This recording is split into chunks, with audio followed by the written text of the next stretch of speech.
Olá, minha amiga linda, maravilhosa. Nesse vídeo, iremos revisitar um tema com o objetivo de trazer à luz informações pertinentes e relevantes, que geralmente são tratados apenas a nível de bastidores, porque pouco se comenta abertamente nas rodas sociais a respeito das pessoas que são consideradas como viciadas em sexo.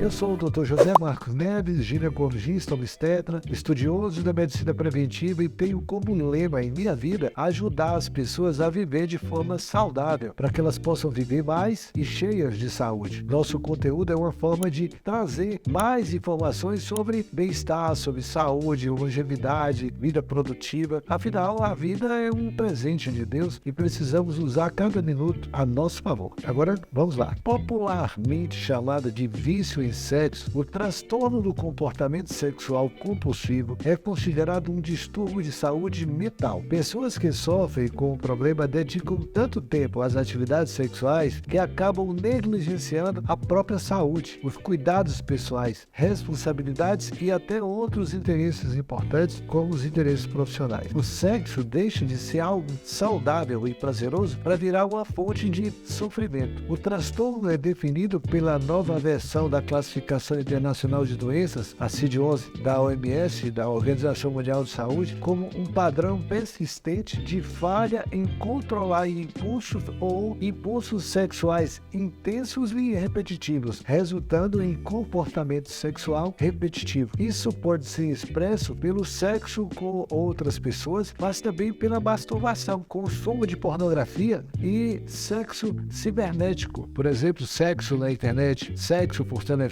e entre outros tipos. Não existem estimativas oficiais acerca de quantas pessoas no mundo convivem com a condição, mas, de acordo com a OMS, os homens são mais propensos a serem diagnosticados com o distúrbio e a doença tem sido associada a altas taxas de traumas na infância, incluindo abuso sexual, principalmente entre as mulheres. A partir de informações da CID-11 e com a ajuda de psiquiatras e psicólogos especializados em transtornos sexuais, segundo os especialistas, quem suspeita ter o distúrbio deve procurar a ajuda de um profissional especializado na área, que irá fazer o diagnóstico e direcionar o tratamento para a doença. Irá prescrever medicamentos que permitem ao paciente controlar seus impulsos, além de indicar e de recomendar sessões de psicoterapia. Na sequência, eu vou listar 7 questões que geralmente são levantadas para se identificar quando uma pessoa é considerada com o transtorno do comportamento compulsivo sexual. Primeiro, você consegue postergar seu desejo sexual ou precisa saciá-lo imediatamente? A maioria de nós, quando está com vontade de fazer sexo, consegue esperar. Pensamos em outra coisa e continuamos nossas atividades. Mas, em geral, o indivíduo com o transtorno, ele não tem essa prerrogativa. O desejo ou a fantasia sexual preponderam sobre qualquer outro tipo de preocupação, inclusive profissional, segundo o psiquiatra Danilo Baltieri. Danilo, ele é coordenador da ABSEX, Ambulatório de Transtornos da Sexualidade da Faculdade de Medicina do ABC. Segundo ele, a pessoa pode acabar entrando no banheiro do trabalho para se masturbar, por exemplo. Segundo a OMS, o diagnóstico de transtorno do comportamento sexual compulsivo só é apropriado quando o indivíduo experimenta impulsos sexuais intensos e repetitivos, que são experimentados como irresistíveis ou incontroláveis, levando a comportamento sexual que é repetitivo. Pessoas com libido alta, mas que não apresentam falta de controle sobre seu comportamento sexual ou sofrimento significativo, não devem ser diagnosticadas com esse distúrbio. Segundo aspecto, o sexo tem causado prejuízos sociais, financeiros ou profissionais? Ao contrário do que se pode imaginar, o critério para diagnosticar o transtorno do comportamento sexual compulsivo não é a quantidade de vezes por dia que se faz sexo. É importante ver se existe perda de controle sobre o comportamento e se há prejuízo em áreas importantes da vida do indivíduo, segundo o psiquiatra Marco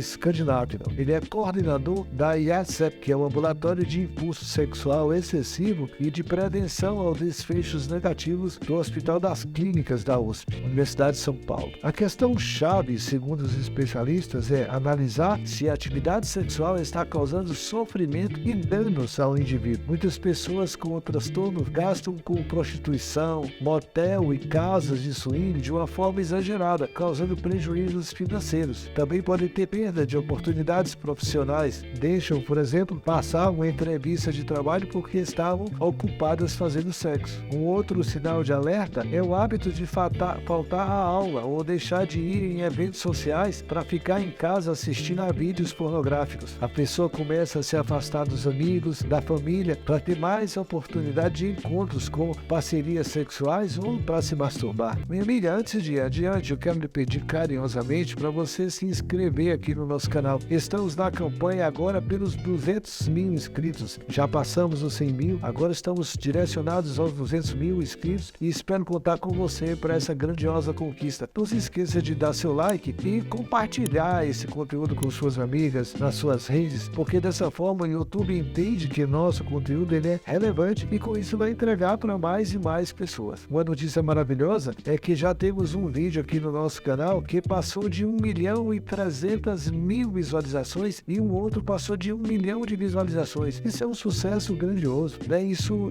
está acontecendo graças a você que tem dedicado uma confiança e uma atenção ao nosso conteúdo e nós só temos que agradecer humildemente. A terceira questão a ser colocada a respeito do tema é se a pessoa se sente mal consigo mesma após a atividade sexual. Em 1991, o psiquiatra Patrick Carnes, conhecido por ter popularizado o termo vício em sexo, descreveu o que ele batizou de ciclo do dependente de sexo. Pautieri, da Absex, diz que observa o ciclo em quase todos os pacientes que atende no ambulatório na primeira fase. A pessoa tem pensamentos eróticos, depois entra numa espécie de transe, uma fase de alta excitação e um momento em que nos homens, por exemplo, surge a ereção. A terceira fase é a ritualização. Ela tenta das mesmas formas ou de formas parecidas chegar até o local onde aprendeu a fazer sexo ou a consumir a pornografia, do jeito menos perceptível possível. Por fim, o ato sexual é consumado com outra pessoa ou através da masturbação. E aí que entra uma característica importante para o diagnóstico do transtorno. Quando o indivíduo ejacula, ele se sente muito mal com o comportamento sexual que teve. Isso é quase um denominador, um patógrafo muito característico desse transtorno. Os homens com esse transtorno do comportamento sexual, chamado de compulsivo, uma vez que ejaculam, passam por uma perda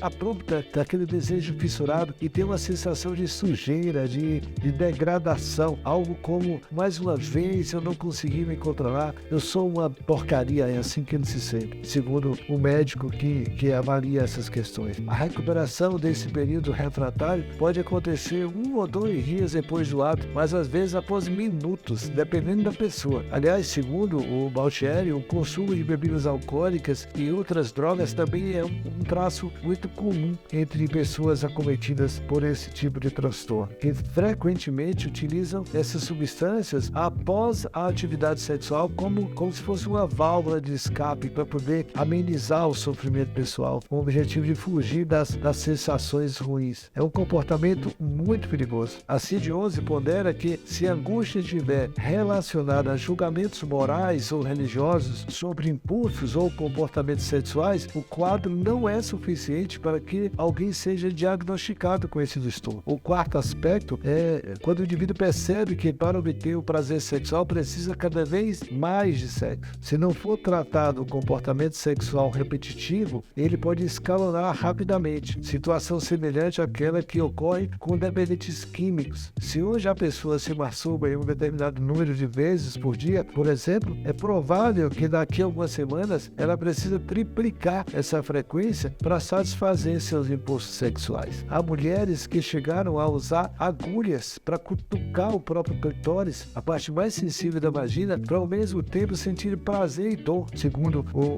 esse sexólogo, segundo esse psiquiatra, aliás. As vias cerebrais e neurais associadas à dependência de sexo e aquelas ligadas ao consumo de cocaína, por exemplo, são muito similares. O quinto aspecto é se o indivíduo já tentou diminuir a prática sexual e não conseguiu. É outro aspecto a ser considerado um diagnóstico. Segundo a CID-11, outro sinal de alerta para o diagnóstico do transtorno do comportamento sexual compulsivo é quando o indivíduo ele já fez várias tentativas para controlar ou reduzir essa compulsão compulsão, esse comportamento sexual repetitivo, mas ele não consegue, ele não tem domínio mais sobre a situação. Esse padrão de falha, de controle, deve ter uma manifestação de 6 meses ou mais, de acordo com a ANS. Além disso, o indivíduo ele não pode ter sido diagnosticado com base em um episódio maníaco, nem deve ser utilizados como parâmetros, situações em que ele estava sob a ação de uma substância ou de um medicamento. O transtorno também não deve ser diagnosticado com base apenas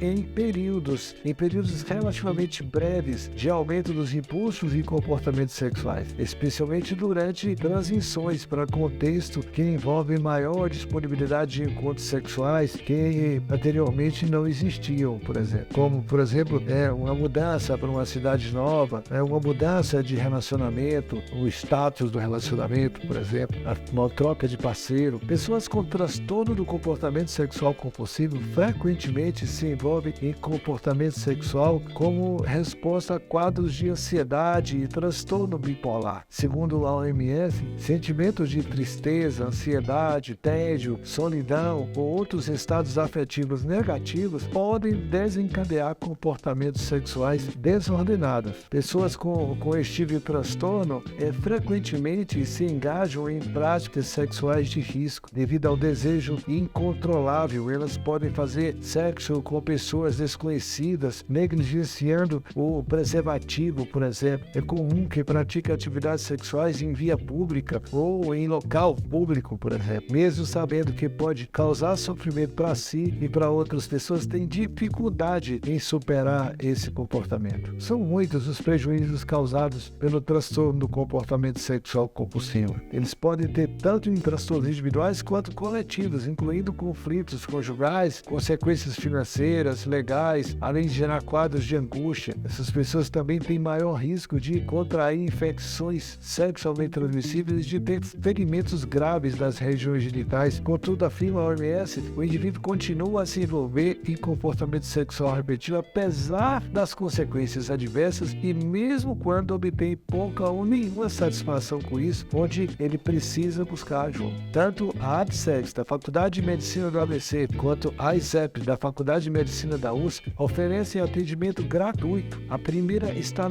localizada no município de Santo André, em São Paulo, enquanto a segunda está na cidade de São Paulo. Também é possível frequentar reuniões do grupo de ajuda mútua, que é o grupo de independentes de amor e sexo anônimo. É muito importante que a pessoa tenha essa compreensão e busque ajuda. Isso é fundamental para que essa pessoa consiga se identificar e conseguir curar e tratar dessa compulsão. É preciso ela entender e aceitar que ela está doente, que ela está vivenciando essa compulsão e procurar um especialista e que os familiares, as pessoas próximas, identifiquem também esse problema e conduzam essa pessoa a um tratamento adequado através das indicações que nós fizemos ou de outras que eles buscam, que conheçam na sua localidade para ajudar, principalmente os psiquiatras que cuidam desse tipo de patologia e dos grupos de ajuda. Minha amiga maravilhosa, esse vídeo trouxe informações muito importantes. Se você gostou desse conteúdo, compartilhe com suas amigas, passe para outras pessoas que você conhece e que acha que vale a pena conhecer esse conteúdo. Dê seu like, se inscreva, nos ajude a fazer esse canal crescer bastante, porque ele foi criado e ele é produzido para você. Espero poder contar com você e assista outros vídeos no nosso canal. Tem playlists ótimas, todo o conteúdo produzido com muito amor para você, para que você esteja sempre informado. Agora eu já vou indo, tá? Fica com Deus, até o próximo vídeo. Um beijo grande, valeu!